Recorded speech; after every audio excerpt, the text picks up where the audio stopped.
আসসালামু আলাইকুম। অলি স্যারের অনলাইন কোচিং সবাইকে স্বাগত। আজ আমরা গুডউইল অ্যান্ড শেয়ার ভ্যালুয়েশনের সলভ ক্লাস করব। এই চ্যাপ্টারটা খুবই একটা ইম্পর্টেন্ট চ্যাপ্টার, কারণ যারা ফাইনাল ইয়ারে পড়ে তাদের 10 10 20 আসে কমপক্ষে, মাস্টার্সে যারা পড়ে তাদের কমপক্ষে 10 আসে।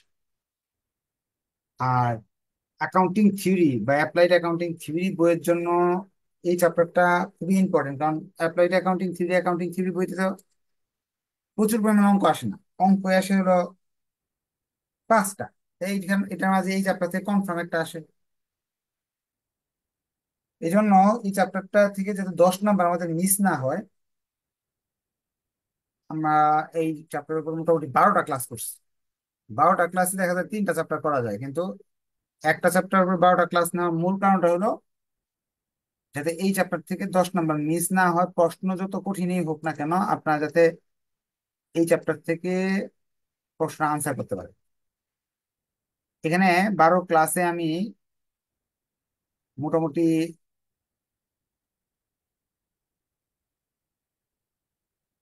15টা অঙ্ক করাই দিচ্ছি। আজকে সলভ ক্লাস। সলভ ক্লাস মানে এই 15টা অঙ্ক যারা করছেন বা 12টা যারা ক্লাস করছেন, করার পর বইয়ে আপনার কিন্তু আরো অঙ্ক আছে। 14টা 15টা অঙ্ক না, বইয়ে আপনার 50টা অঙ্ক আছে মেইন বইয়ে। ওইগুলা দেখে আপনার যদি কোনো প্রবলেম থাকে সেগুলো আলোচনা করবেন।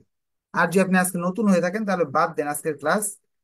মেসেঞ্জার গ্রুপে জানানো হবে নতুন চ্যাপ্টার আবার কবে শুরু করা হবে, সেদিন থেকে ক্লাস করবেন। কারণ আপনি যদি আজকে মাঝখানে ভর্তি হয়ে থাকেন, 1 দিন 2 দিন আগে, হ্যাঁ, তাহলে তো এই ক্লাসগুলো দেখা হয়নি। আপনাদের ক্লাস কয়েক সামনের সপ্তাহ বা নেক্সট ক্লাস কবে হবে এটা আমি মেসেঞ্জার গ্রুপে জানিয়ে দেবো যে আজকে থেকে নতুন চ্যাপ্টার শুরু হচ্ছে, আপনি আজকে থেকে ক্লাস করেন। আর যারা পুরাতন আগে সব ক্লাস করছেন তারা আজকের ক্লাস বুঝবেন। কারো অঙ্ক নিয়ে সমস্যা থাকলে হ্যান্ড রাইজ করে প্রশ্ন করতে পারেন। মেসেঞ্জার গ্রুপে প্রশ্নের ছবি উঠাও দিতে পারেন যে এই অঙ্কটা, বা কমার্স পাবলিকেশনের, মিলেনিয়াম পাবলিকেশনের বা ব্যতিক্রমের এত নাম্বার অঙ্ক আমি পারি না স্যার, বা এই লাইনটা, অঙ্কের এই লাইনটা আমি পারি না, এটা আমাকে বুঝাই দেন, সেটার সমাধান করব। আপনাদের যদি ব্যক্তিগত কোনো সমস্যা না থাকে তাহলে আমি আপনাদের জন্য 2টা অঙ্ক খুঁজে রাখছি। ওই 2টা অঙ্ক আমি আপনাদের করাই দিব। এটা কমার্স পাবলিকেশনের একটা অঙ্ক, এটা করাই দিব। আরো একটা ব্যতিক্রম একটা অঙ্ক আমি করাই দিব। হ্যাঁ, যাদের প্রশ্ন আছে বলেন কি প্রশ্ন। চ্যাট বক্সে রাখছে। কোন চ্যাপ্টার চলতেছে? গুডউইলের চ্যাপ্টার চলতেছে। প্রবলেম, আচ্ছা। একটা অঙ্ক উনি মেসেঞ্জার গ্রুপে SMS দিছেন, সেটা বুঝাই দিতে বলছে। বলেন কি প্রশ্ন। আসসালামু আলাইকুম। ওয়ালাইকুম সালাম, বলেন। হ্যাঁ স্যার, এই যে আউটসাইড লাইবিলিটি এবং কারেন্ট লাইবিলিটি, আসলে এই দুইটার পার্থক্যটা একটু যদি বলতেন। হ্যাঁ, সহজ পার্থক্য।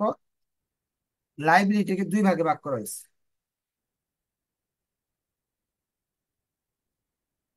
লাইবিলিটিকে টোটাল লাইবিলিটি,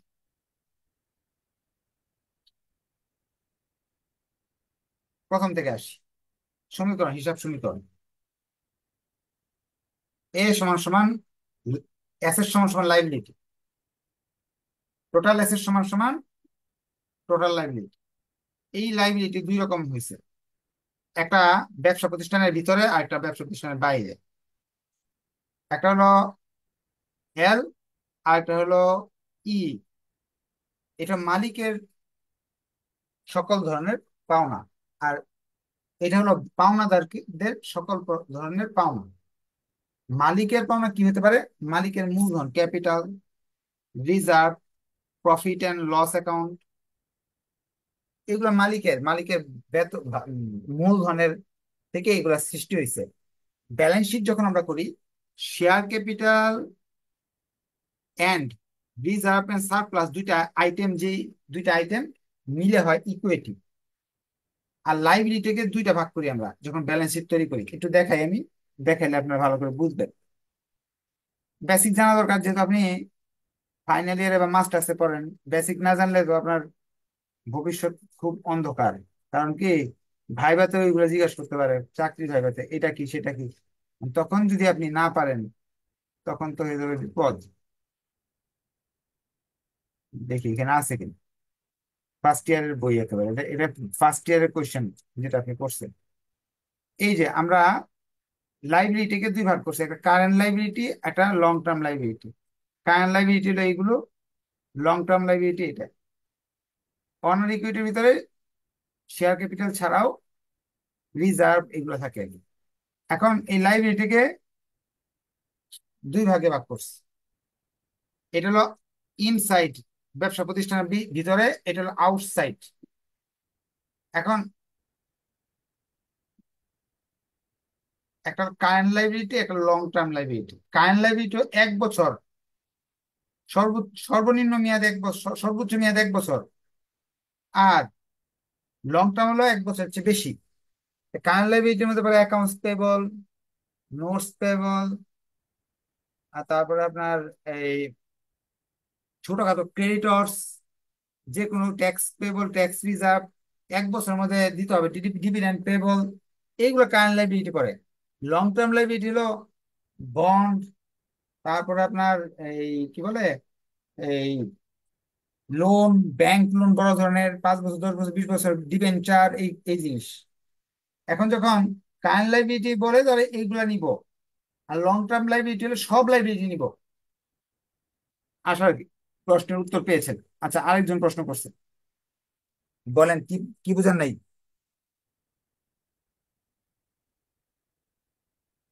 হ্যালো, প্রশ্ন। আসসালামু আলাইকুম স্যার। হ্যাঁ, ওয়ালাইকুম আসসালাম, বলেন। স্যার, ওই যে মেসেঞ্জারে একটা পিক দিয়েছি, ব্যতিক্রমের 12 নম্বর প্রবলেমটা হলো ওই যে ইন্টারেস্ট ইনভেস্ট আফটার ট্যাক্সে 50% কেন ধরলো স্যার? আচ্ছা আচ্ছা, দেখতেছি আমি, আমার এখানে ছবিটা তো লোড হয়নি এখনো। ছবিটা লোড হইলে আমি দেখতে, ব্যতিক্রমে 12 নম্বর অঙ্ক না? আচ্ছা, ব্যতিক্রমে 12 আমি খুঁজে দেখবো, হ্যাঁ। ঠিক আছে, ছবিটা লোড করতেছেন, অত মেসেঞ্জার আপডেট দিতে হবে। ব্যতিক্রমে 12 লিখে রাখলাম, হ্যাঁ। অন্যদের আর কোনো অঙ্ক নিয়ে সমস্যা নাই নাকি? তাহলে আমি আপনাদের,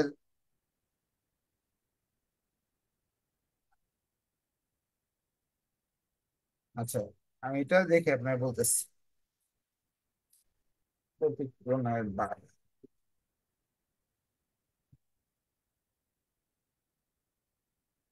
তাহলে আর তো মনে হয় সলভ ক্লাস লাগবে না আমাদের। মোটামুটি আপনারা যেহেতু প্রবলেম নাই অঙ্ক নিয়ে, একটা অঙ্ক করাই দিব আজকে, চ্যাপ্টার শেষ, পর নতুন একটা চ্যাপ্টার ধরবো।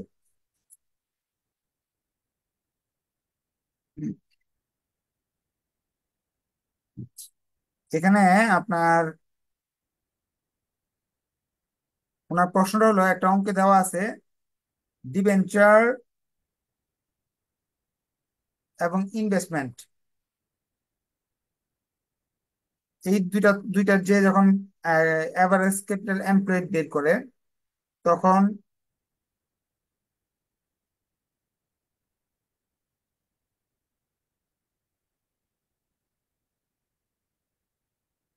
আচ্ছা, এখানে তারা এভারেজ বলে দিছে, যে এভারেজ প্রফিট হলো 68,000, তারা দিয়েই দিছে। প্রফিট যে কত টাকা আছে সেটা দেওয়া নাই।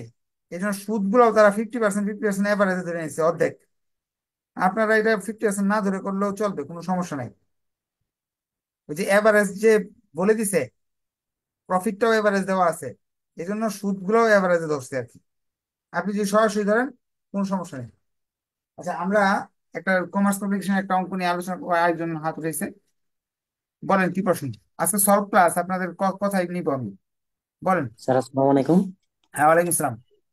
স্যার শর্ট প্রশ্ন, এই পুরাতন ব্যতিক্রমের এ, 3 নাম্বার, অ্যাকাউন্টিং 2019 সালের 9 নাম্বারটা আচ্ছা। আছে অ্যাকাউন্টিং 3-তে। স্যার এটাতে এবার এভারেজ ক্যাপিটাল এমপ্লয়ি বের করার সময় capital employee half half of current year profit, তো নীল দিছে যে এখানে half of current year profit. Half of কারেন্টের প্রফিট বাদ দেয় নাই, এরকম হ্যাঁ হয়েছে না? নীল, এমন হ্যাঁ নীল। এটা হওয়ার কারণ হলো, আম,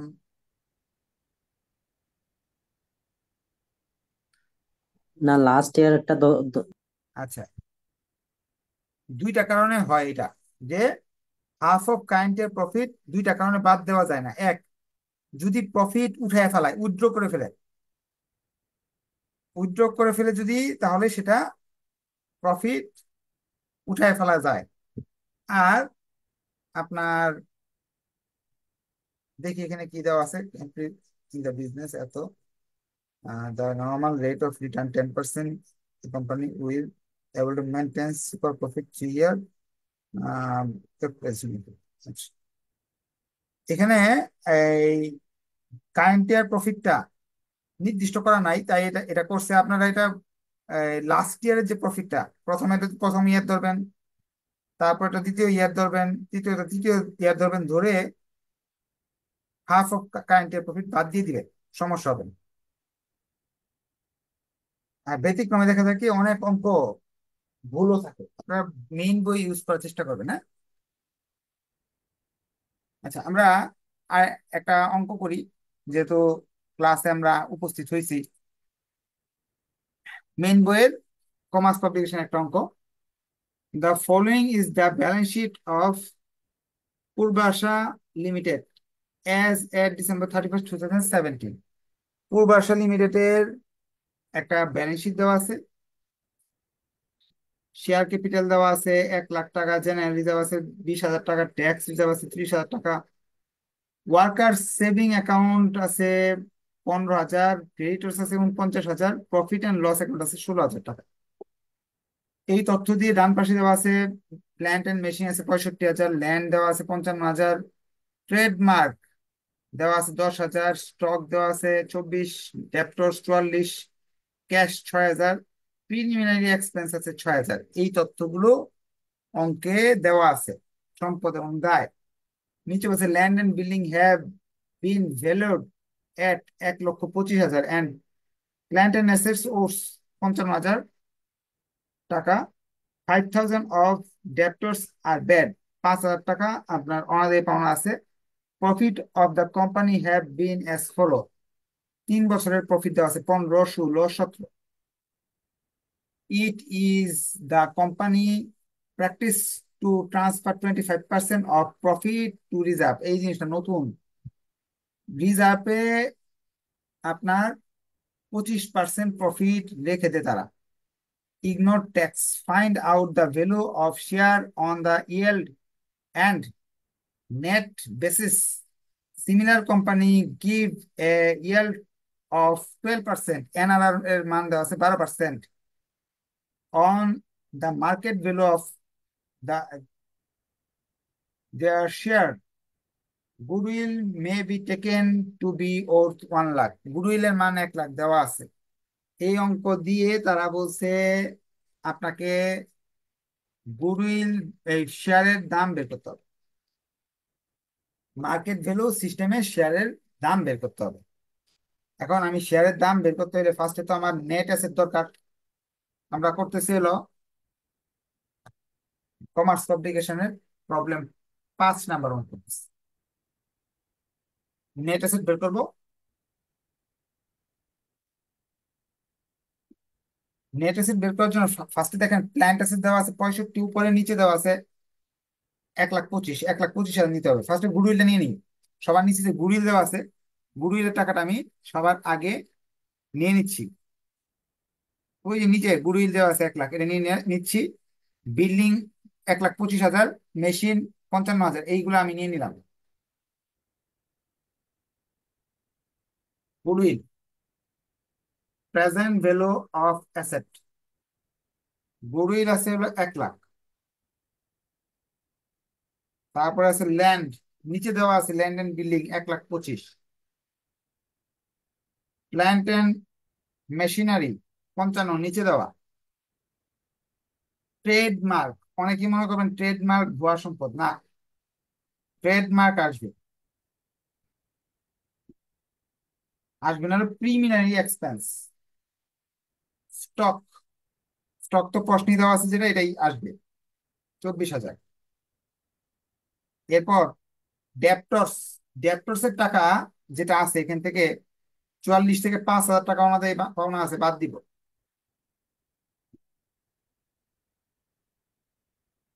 ক্যাশ, ক্যাশ দেওয়া আছে 26, প্রিলিমিনারি এক্সপেন্স আছে, এটা আনবো না। 3,79,000 টাকা টোটাল এসে আসতেছে, বাদ দিতে হবে আউটসাইড লাইবিলিটি। আউটসাইড লাইবিলিটির মাঝে creditors, sundry creditors 49,000, tax reserve 30,000, worker saving account 15,000। মানুষের পাওনা হলো আউটসাইড লাইবিলিটি। দেখি মানুষের কি কি পাওনা আছে। আবার প্রশ্নে যাচ্ছি।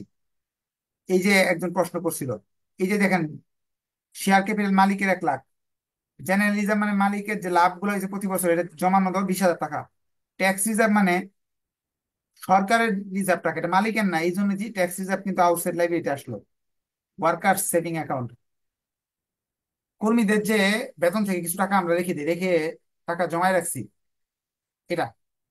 ক্রেডিটর্স বাইরের মানুষের। প্রফিট হলো আমি নিজের লাভ। তো এই তিনটা যে আছে এটা বাইরের মানুষের, এগুলো আউটসাইডে পড়বে। আউটসাইড লাইবিলিটি আমরা পেয়ে গেলাম।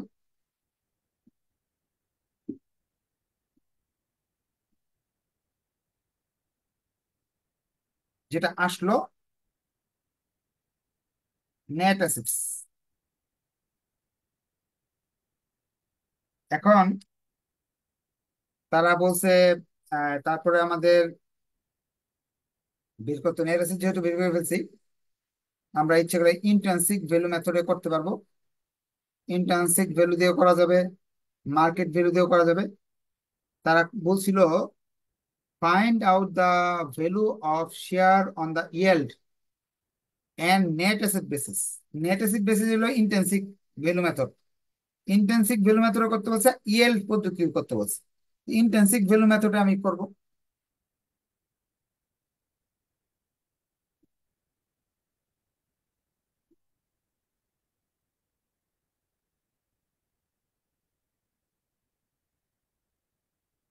এই যে net assets available, net assets লিখবো আর নাম্বার অফ শেয়ার।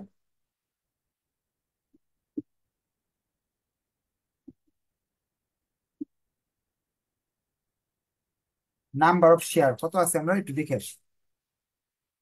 শেয়ার সংখ্যা, শেয়ার সংখ্যা এখানে আছে 10,000, স্পষ্ট লেখাই আছে। এখানে যে ইয়েল্ডিং মেথড বলছে মানে মার্কেট ভ্যালু মেথড, আর একটা হলো নেট অ্যাসেট মানে হলো ইন্টেন্সিভ ভ্যালু মেথড। তাহলে আমাদের আসছে 10,000 দিয়ে ভাগ করলাম 28.50 হয়ে গেল। এখন মার্কেট ভ্যালু মেথডে যদি ইয়েল্ডিং মেথডে করতে চাই, তাহলে আমাকে প্রফিটের উপর ভিত্তি করে করতে হবে।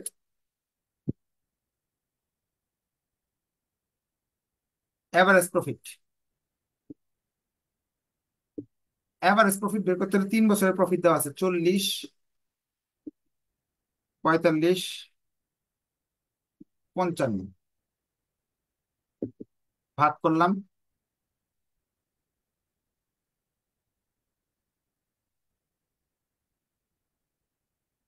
আপনার। আচ্ছা, এখানে এভারেজ প্রফিট বের করার ক্ষেত্রে আমাদের 3 বছরের প্রফিট যোগ করতে হবে। কেন? কারণ কি, ব্যাড ডেট তার প্রতি বছর হয় না, 1 বছর হইতেছে। 1,40,000 টাকা। ব্যাড ডেট তো প্রতি বছর 5,000 না, বিভিন্ন টাইপ হইতে পারে। ব্যাড ডেট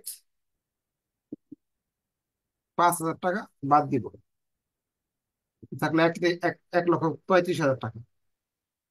এটাকে এভারেজ বের করবো, টোটাল প্রফিট এটা, এভারেজ প্রফিট।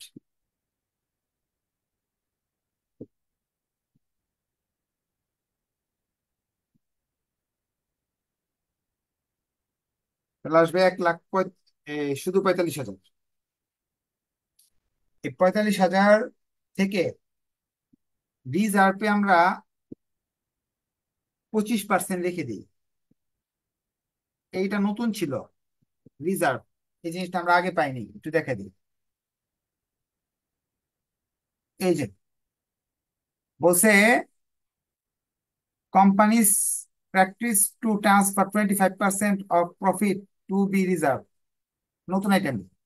আর যে প্রফিটটা আসলো এই প্রফিট থেকে 25% বাদ দিয়ে দেবে। এখানে ট্যাক্সের কথা বলা নাই, ট্যাক্সের জন্য বাদ দিয়ে নিই। ট্যাক্স বাদ দেওয়ার পর যে টাকা আসবে এটা রিজার্ভে রাখার কথা বলছিল। রিজার্ভে আসবে 11,000 এত টাকা। অ্যাভারেজ মেনটেনেবল প্রফিট আমি পেয়ে গেলাম। Average maintainable profit. এখন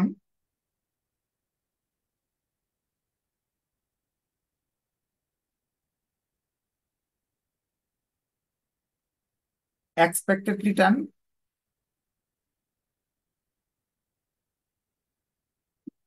এক্সপেক্টেড রিটার্ন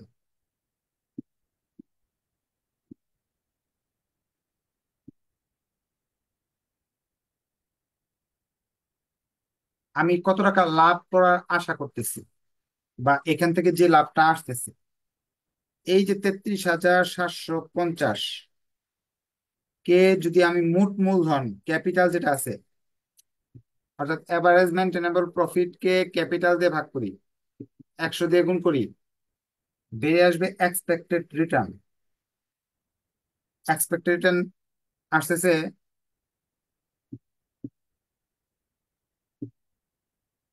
33.75%। প্রতিটা শেয়ারে আমি 33.75% লাভ চাচ্ছি। Expected return per share, rate of return per share, 10 টাকা একটা শেয়ারের দাম।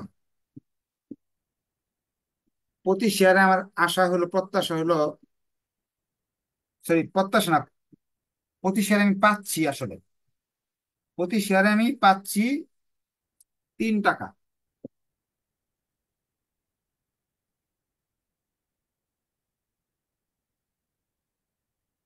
মার্কেট ভ্যালু পার শেয়ার আমি যেটা পাচ্ছি, আর নিচে হলো এনআরআর আমি যেটা আশা করছিলাম, গুণ 100, আমি পাচ্ছি 3.3375। এনআরআর হলো, প্রশ্নে বলে দিয়েছিলাম আমরা এরকম ব্যবসা থেকে 12% চাই, 0.12, 100 না দিলেও চলবে, 0.12 দিয়ে দিবেন, তাহলে আসবে আনসার আপনার 28.125। আমি যেভাবে করছি এই নিয়মে করতে পারেন, অথবা ক্যাপিটাল ইজ ভ্যালু বের করে, কথা কিন্তু একটাই হবে ঘুরে ফিরে। ক্যাপিটাল ইজ ভ্যালু বের করে, অর্থাৎ এইটাকে, এই যে এটাকে, এটাকে এনআরআর দিয়ে যদি ভাগ করেন তাহলে ক্যাপিটাল ইজ ভ্যালু আসবে। ক্যাপিটাল ইজ ভ্যালুকে যদি আমি আবার এক্সপেক্ট ইয়ে দেয়া কি বলে শেয়ার সংখ্যা দিয়ে ভাগ করি, এই টাকাটাই আসবে। ওইভাবে করেও দেখতে পারেন, যে আমরা যে মার্কেট ভ্যালুর যে অন্য নিয়মে করছিলাম ওইভাবে করলেও এই সেম আসবে, এই ঘটনাই ঘটবে। বা এইভাবেও করতে পারেন, এই নিয়মটা আমি দেখাই দিলাম আর কি। এই ছিল আমাদের অঙ্ক, দুইটা নিয়মে আমরা করে নিলাম। এখন আপনাদের যে আরো যে কোয়েশ্চেন থাকে নেক্সট ক্লাসগুলোতেও করতে পারবেন। ধন্যবাদ সবাইকে, আসসালামু আলাইকুম।